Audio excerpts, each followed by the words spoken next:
Tuhan Yesus yang dipermuliakan. Di dalam nama Tuhan Yesus yang percaya Tuhan hadir di tengah-tengah kita, memberkati kita. Mari kita katakan bersama. Amin. Haleluya. Haleluya. Haleluya. Shalom Bapak Ibu.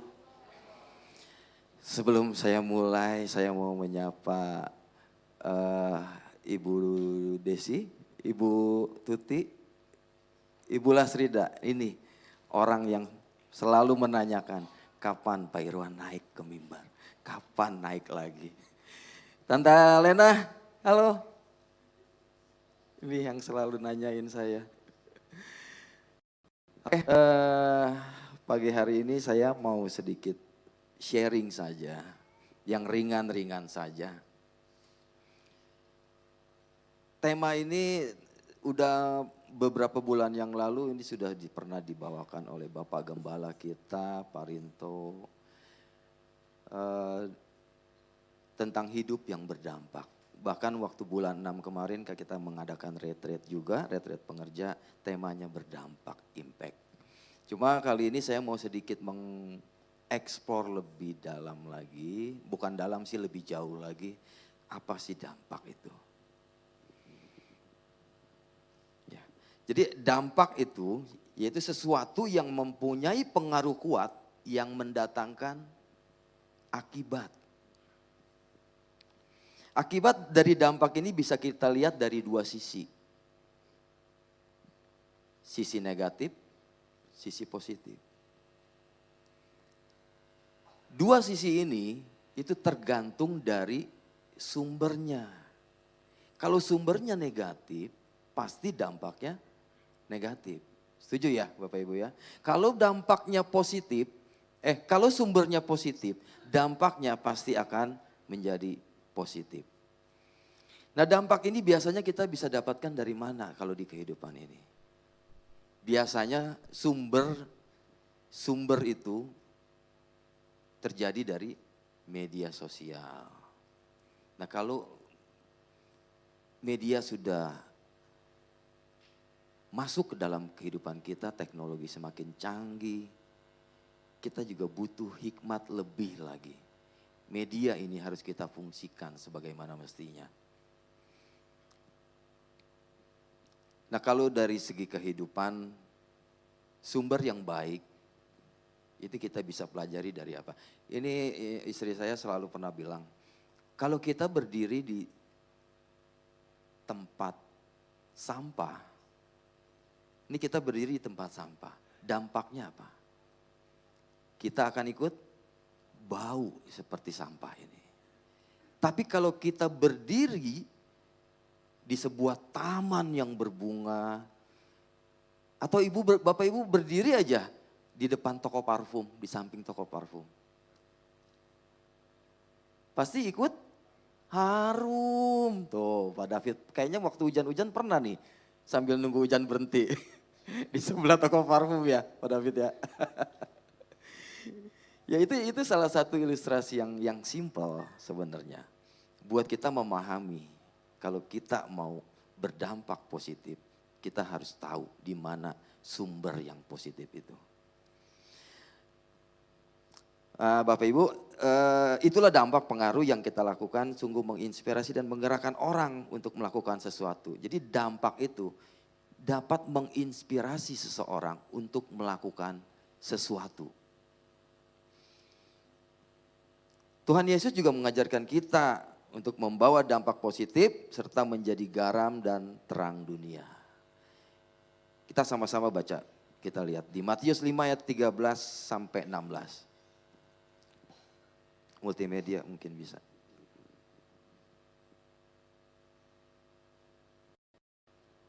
Ya, kita baca sama-sama ya. Matius 5 ayat 13 sampai dengan 16. Kamu adalah garam dunia. Jika garam itu sama-sama dong. Kan tadi saya dibilang sama-sama. Kita hitung ya, 3, 2, 1. Kamu adalah, jika garam itu menjadi tawar, tidak ada lagi injak orang. Kamu adalah kota yang terletak. Lagi pula,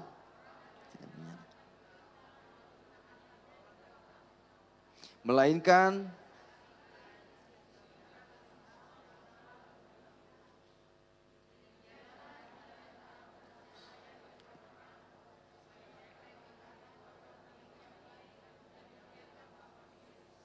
amin, amin, amin. Bapak Ibu kalau masih ingat sekitar 1 atau 2 bulan yang lalu Pastor Dani pernah berbicara di sini di atas mimbar mengenai tentang kata bertumbuh. Ya, kata bertumbuh. 2 minggu yang lalu juga pendeta Tanio kalau nggak salah itu. Tanio ya, pendeta Tanio. Itu juga ada berkata tentang kata bertumbuh. Hari ini saya mau sedikit kita sedikit mengeksplor ya kata bertumbuh ini. Ketika seseorang mau bertumbuh dan berdampak, ada beberapa tahapan. Bapak Ibu saya mau tanya, mau bertumbuh nggak? Jangan cuma tahu kata tumbuh, tapi harus bertumbuh yang real. Nah kalau kita mau bertumbuh, apakah bisa tumbuh begitu aja? Cuma dengan katakan doa, Tuhan aku mau bertumbuh, Tuhan aku mau berbuah. Bisa nggak dengan hanya mengucapkan itu aja terus tiba-tiba langsung cering, kita bisa bertumbuh. Ada beberapa tahapan yang harus kita ketahui kalau mau bertumbuh. Tahapan yang pertama itu tertanam. Mazmur 1 ayat yang ketiga, tertanam. Ini ada, kita bawain ayatnya. Ada di Mazmur 1 ayat yang ketiga. Mazmur 1 ayat yang ketiga, ia seperti pohon yang ditanam di tepi aliran air. Yang menghasilkan buahnya pada musimnya dan yang tidak layu daunnya. Apa saja yang diperbuatnya berhasil. Amin. Ia seperti pohon yang ditanam. Kalau mau bertumbuh, harus tertanam dulu Bapak Ibu. Nggak mungkin bisa tumbuh begitu aja kalau belum tertanam. Setuju ya? Harus tertanam dulu ya. Jadi sebuah benih yang ditabur itu tidak semata-mata langsung tumbuh. Benih itu adalah kita sebagai pribadi. Bagaimana sebuah benih atau seseorang bisa bertumbuh kalau tidak tertanam? Nah, kita yang sudah memutuskan untuk menjadi sebagai pengikut Kristus, murid Kristus, kita harus tertanam. Seperti yang Mazmur 1 ayat 3 katakan. Bagaimana seseorang bisa tertanam? Kita harus lebih lagi. Kalau udah tahu stepnya, harus tahu bagaimana kita bisa tertanam. Bapak Ibu sebenarnya sebagai seseorang pribadi, Bapak Ibu sudah tertanam di tempat ini. Kita harus tertanam di gereja lokal. Kalau kita mau tertanam, berarti kan harus bertumbuh di tempat di mana kita tertanam, setuju ya? Kalau Bapak Ibu tidak bertumbuh, jangan katakan, saya di gereja ini tidak bisa bertumbuh. Saya di komunitas ini tidak bisa bertumbuh. Bagaimana kalau kita bisa bertumbuh kalau kita berpindah-pindah tempat? Sebuah benih kalau tidak tertanam, baru tertanam, baru datang. Besok udah pindah lagi ke gereja lain. Dengan alasan pembelaan diri, saya tidak bisa bertumbuh di tempat ini. Itu pembelaan diri Bapak Ibu. Itu siasat si jahat. Supaya kita tidak bisa bertumbuh. Kalau mau bertumbuh, sungguh-sungguh tertanam di gereja lokal. Biarkan benih itu tumbuh dengan sendirinya. Melalui proses, pasti saya percaya benih itu akan tumbuh subur. Ada di sini yang suka pindah-pindah gereja? Gereja lokal? Enggak ya, banyak ini sih. 80%, 90% jemaat setia di Soekarno-Hatta ibadah kedua. Amin. Dan yang baru, jemaat yang baru, saya berdoa, selalu saya berdoa, Anda akan tertanam di tempat ini. Kenapa harus tertanam sih di gereja lokal? Kalau orang Kristen yang enggak tertanam di gereja lokal, itu sama aja seperti warga negara yang enggak punya KTP.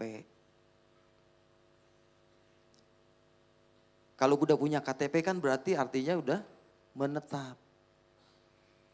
Kalau berpindah-pindah sama seperti orang rantau yang berpindah-pindah, ketika ditanya identitasnya, tertanam di gereja mana? Gak tahu. Bahkan pada saat ini baru, ini saya ceritain sedikit ya, Inlan ya, istri saya, sayang. Jadi kokohnya sedang lagi di rumah sakit saat ini. Ini udah, memang usianya udah ini, bingung. Karena beda, kokohnya tinggal di Jakarta. Pada saat udah sekarat nih, udah berpikir terlalu jauh memikirkan langkah selanjutnya. Bingung, ini si Koko nanti mau gimana nih? Mau dilayani siapa? Gerejanya nggak netep. Gereja ibadah, cuma nggak jelas gitu. Kita mau minta dilayani sama gereja yang mana? Kan gak jelas Bapak Ibu. Makanya identitas kita itu harus jelas. Kita tertanam di mana itu harus jelas. Seperti warga negara yang kita udah punya KTP-nya. Lalu setelah bertumbuh, setelah tertanam kita harus, tahapan berikutnya adalah mulai bertumbuh. Anda sudah tertanam di tempat ini, harus bertumbuh di tempat ini. Jadi jangan gak ada alasan, saya gak bertumbuh di tempat ini, saya gak bertumbuh di komunitas ini. Kalau Anda tidak tertanam, berpindah-pindah tempat terus. Nah, benih yang baik akan tumbuh seimbang. Benih yang baik itu tumbuhnya seimbang, bukan hanya tumbuh ke atas, tapi juga tumbuh ke bawah. Benih itu akan punya akar. Akar ini pun juga harus bertumbuh. Sementara ini banyak jemaat yang hanya bertumbuh itu pikirannya ke atas aja. Selalu tertuju ke atas. Tapi dia lupa bahwa tumbuh itu harus bisa juga tumbuh ke bawah. Harus seimbang. Kita baca di Kolose 2 ayat yang ke-7.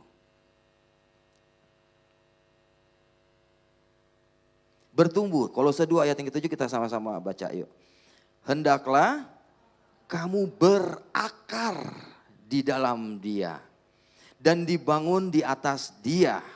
Hendaklah kamu bertambah teguh di dalam iman yang telah diajarkan kepadamu dan hendaklah hatimu melimpah dengan syukur. Ini tumbuh berakar. Kalau tumbuh ke atas udah biasa, kita udah tahu. Tapi tumbuh berakar, ini Tuhan katakan, Tuhan mau kita tumbuh berakar. Berakar berarti mempunyai hubungan yang kuat. Berakar berarti punya hubungan yang kuat di dalam Kristus.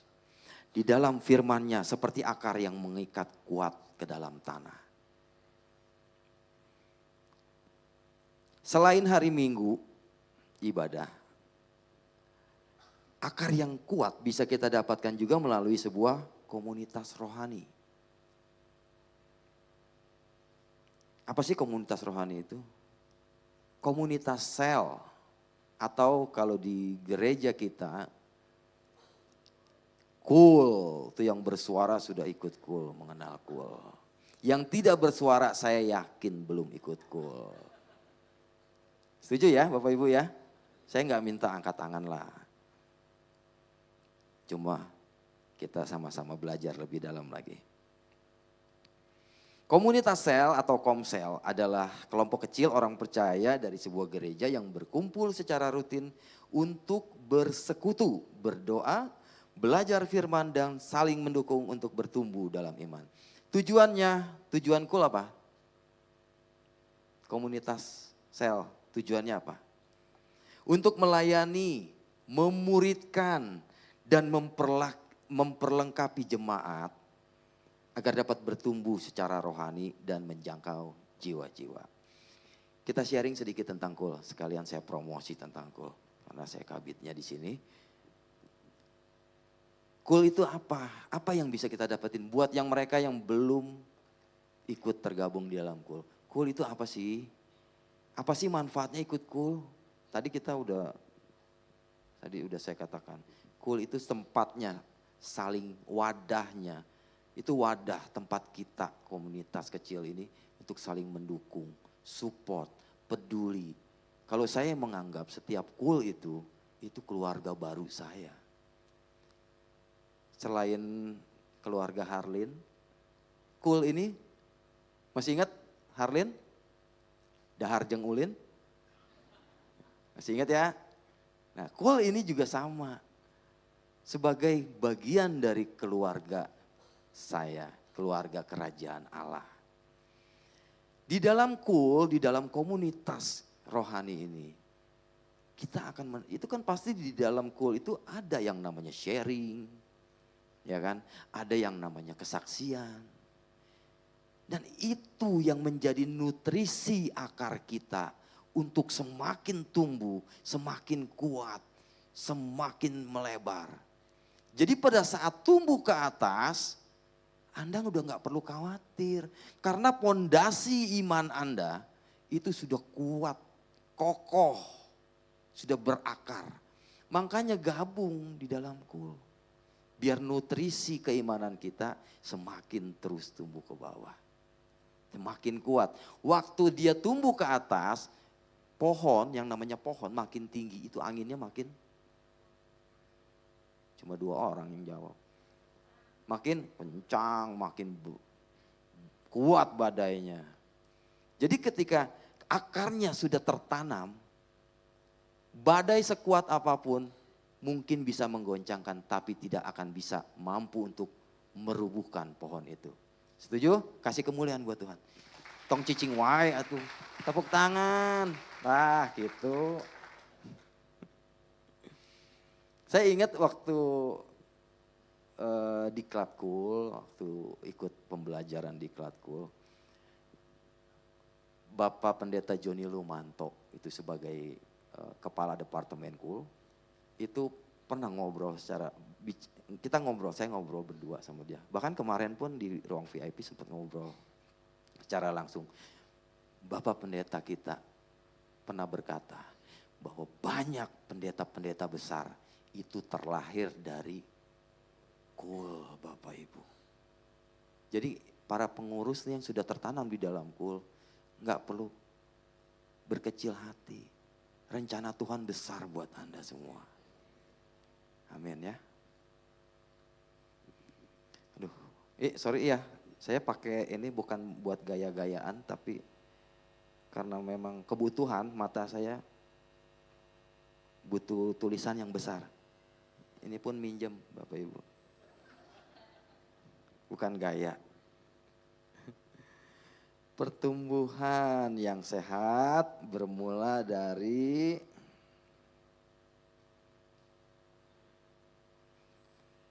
pondasi yang kuat. Sebuah pohon mungkin bisa tumbuh tinggi. Tinggi setinggi apapun, namun tidak akan mampu bertahan kalau akarnya dangkal. Sebuah bangunan dapat dibangun setinggi apapun, tapi tidak akan mampu bertahan kalau pondasinya dangkal. Jadi Bapak Ibu, kita sama-sama bertumbuh di dalam komunitas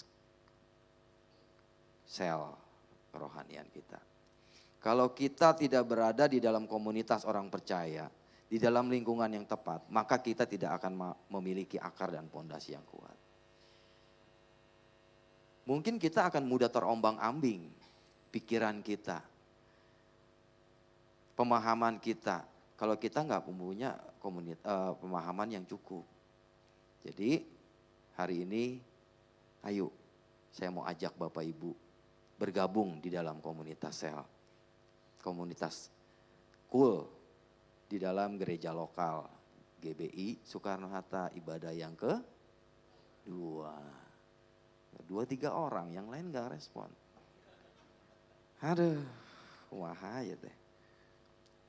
Nah, tahapan pertama tadi tertanam, tahapan kedua bertumbuh, tahapan ketiga berbuah.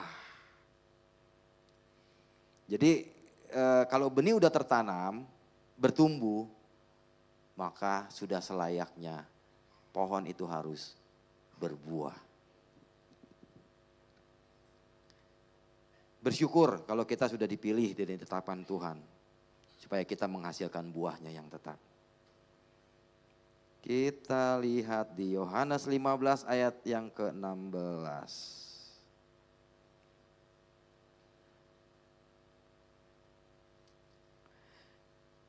Bukan kamu yang memilih aku, tetapi akulah yang memilih kamu.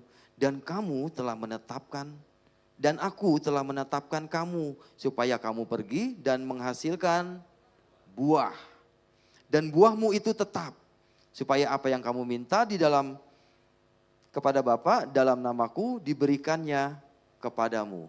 Kita jelas ini firman Tuhan minta kita berbuah. Tuhan mau kita bukan hanya tertanam bertumbuh, tapi juga menghasilkan buah, Bapak Ibu. Terus buah apa sih yang Tuhan mau? Kalau kita udah bertumbuh, menghasilkan buah, buah seperti apa yang Tuhan mau? Buah seperti apa yang Tuhan mau kita hasilkan dari diri kita?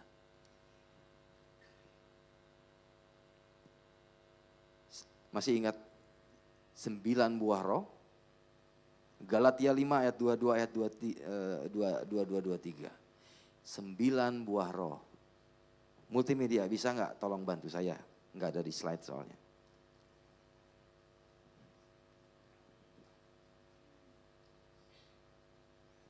Galatia 5 ayat 22.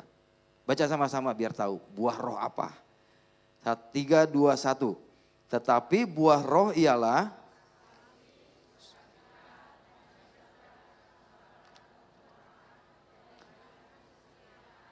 dua, tiga. Tidak ada hukum yang menentang semua itu. Ini yang Tuhan mau. Buah-buah ini yang Tuhan mau. Kita tertanam di gereja lokal, kita bertumbuh di dalam komunitas sel, kita berbuah buah-buah roh ini. Ini yang Tuhan mau loh Bapak Ibu. Jadi bukan buah semangka, mungkin bukan buah jeruk. Tapi 9 buah roh ini yang harus kita hasilkan di dalam diri kita. Yohanes 15 ayat yang kelima. Bagaimana caranya agar kita bisa menghasilkan buah yang baik? Buah yang baik bisa dihasilkan dari Yohanes 15 ayat yang kelima katakan, akulah pokok anggur dan kamulah ranting-rantingnya. Barang siapa tinggal di dalam aku dan aku di dalam dia, ia berbuah banyak. Kamu tidak ada apa-apanya. Jadi jelas cara menghasilkan buah yang baik adalah tetap tinggal di dalam Yesus. Artinya kita tetap fokus. Tetap fokus sama Tuhan. Kalau mau berbuat banyak, tinggal terus di dalam Yesus. Bukan ikut cool, ikut komunitas cuma sekali, 2 kali. Atau kalau lagi ada waktu kosong. Tapi kalau mau berbuah baik, itu butuh ketekunan Bapak Ibu. Saya salut sama cool yang terakhir yang kita bangun lagi nih, cool Sumbersari. Walaupun usianya masih 25 tahun tapi wow, ketaatannya luar biasa. Hujan mau ini. Tapi cool yang lain juga saya angkat jempol. Apalagi Cool Unity yang luar biasa, Rancau Manyar, sama TCI, mana TCI? TCI teh gak kelihatan. Bagaimana seandainya kita, terus bagaimana kalau kita nggak berbuah? Kalau Tuhan mau kita berbuah, tapi ternyata pohonnya nggak berbuah. Oh, udah ada yang jawab. Yohanes 15 ayat yang ke-6. Barang siapa tidak tinggal di dalam aku, ia dibuang keluar seperti ranting dan menjadi kering, kemudian dikumpulkan orang dan dicampakkan ke dalam api lalu dibakar. Kita nggak pernah berharap kan kalau kita menjadi sebuah ranting kering yang nggak berguna, yang tidak berdampak. Kita nggak pernah mau kan hidup kita nggak dipandang di mata Tuhan. Kalau kita mau berharga di mata Tuhan, lakukan bagian kita. Hidup menjadi dampak, memberi dampak buat orang-orang di sekitar kita. Dimanapun Tuhan tempatkan kita, biar kita menjadi sebuah dampak positif. Dan untuk menjadi dampak itu, kita harus melalui 3 tahapan tadi. Tertanam, bertumbuh, berbuah. Sudah sering kita dengar kata tertanam, bertumbuh, berbuah. Tapi tahu nggak artinya tertanam, artinya bertumbuh, artinya menghasilkan buah. Saya mau undang salah satu jemaat kita yang sudah merasakan dampak dari sebuah komunitas. Merasakan boleh Yopi silakan masuk saudara Yopi. Ini saudara saya, brother saya. Dia sudah merasakan apa yang namanya dampak di dalam kehidupannya, di dalam dampak dari sebuah komunitas. Di dalam kehidupan dia, bagaimana awalnya dia tergabung, bagaimana coba bisa diceritakan. Multimedia mic-nya bisa tolong dibantu. Udah. Cek. Ya. Coba ceritakan sedikit bagaimana awal mulanya Yopi. Pagi Bapak Ibu, saya Yopi. Sejak saya ikut Cool itu awal mulanya biasa saja. Terus semakin ke sini pemikiran saya tuh makin positif. Saya tuh memikirkan hal-hal yang baik. Salah satunya baru-baru ini tiba-tiba aja saya tuh mikir untuk berhenti merokok. Saya tuh perokok aktif yang gak bisa berhenti. Akhirnya setelah saya punya pemikiran itu di rumah, waktu Cool saya bicara itu sama teman-teman di Cool dan gak lama langsung didoain sama pendeta kita. Seminggu kemudian seolah-olah dapat perintah gitu ya dari komandan, minggu depan harus berhenti. Dan saya ya udah pasrah aja gitu. Tapi faktanya sampai sekarang saya sudah berhenti. Puji Tuhan, kasih kemuliaan buat Tuhan. Haleluya. Ini buahnya Bapak Ibu. Buah yang positif. Dia merasakan dampak. Ini saksi hidup loh. Orangnya masih hidup kan? Ini saksi hidup Bapak Ibu. Ini yang Tuhan mau. Dia menceritakan bagaimana kuasa Tuhan bekerja di dalam kehidupannya melalui sebuah komunitas. Ayo saya mau undang terus Bapak Ibu. Ayo yang belum bergabung. Kita sama-sama. Sebagai penutup saya mau berikan salah satu ilustrasi. Saya nggak drama lagi. Karena dramanya nanti di drama Natal ya. Tolong bantu saya. Indra. Saya tutup sedikit ilustrasi singkat. Ya, di sini saya punya satu dulu aja, satu lagi di sini.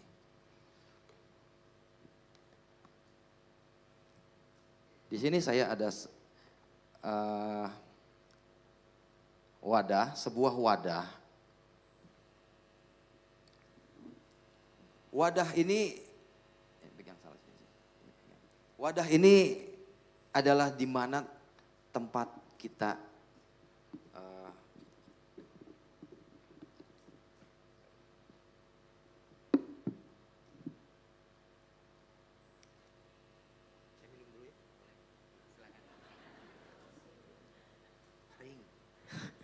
Jadi inilah tempat kita, sebuah wadah yang kita ilustrasikan sebagai sebuah gereja.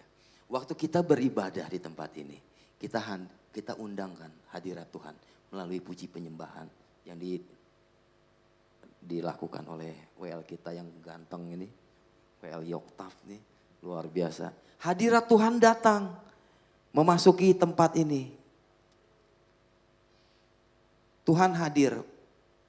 Ini hadirat Tuhan hadir di tempat ini.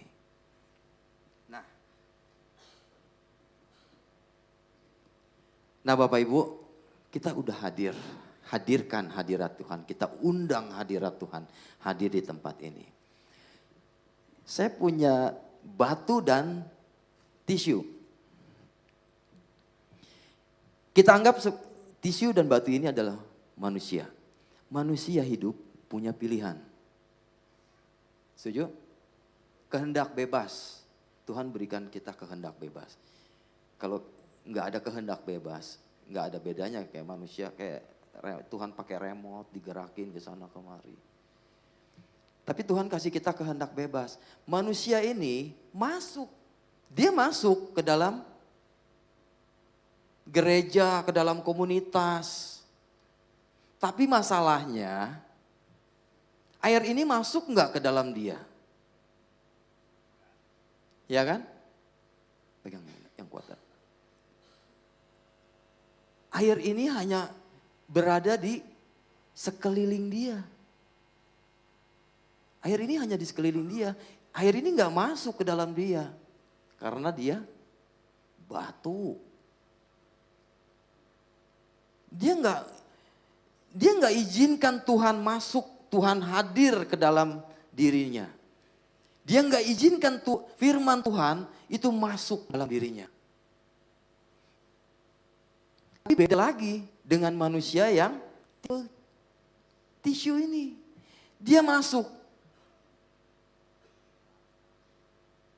Dia masuk ke dalam air, airnya masuk ke dalam dia, ke dalam air ini.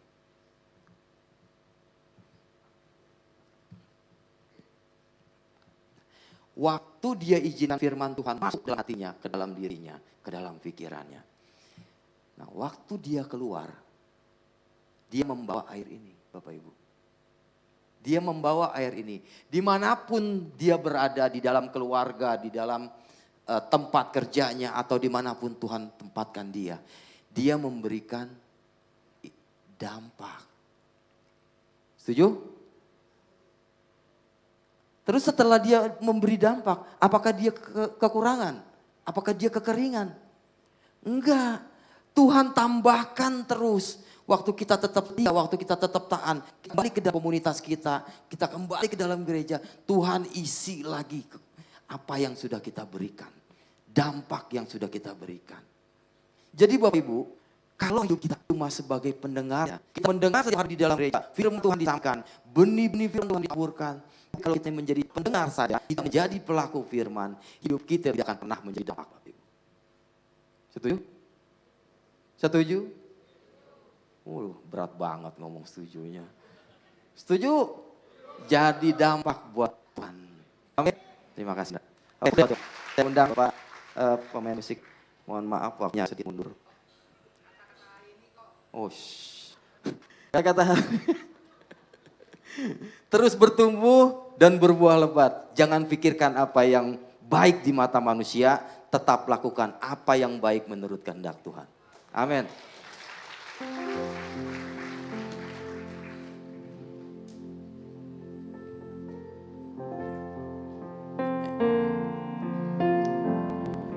Betapa hatiku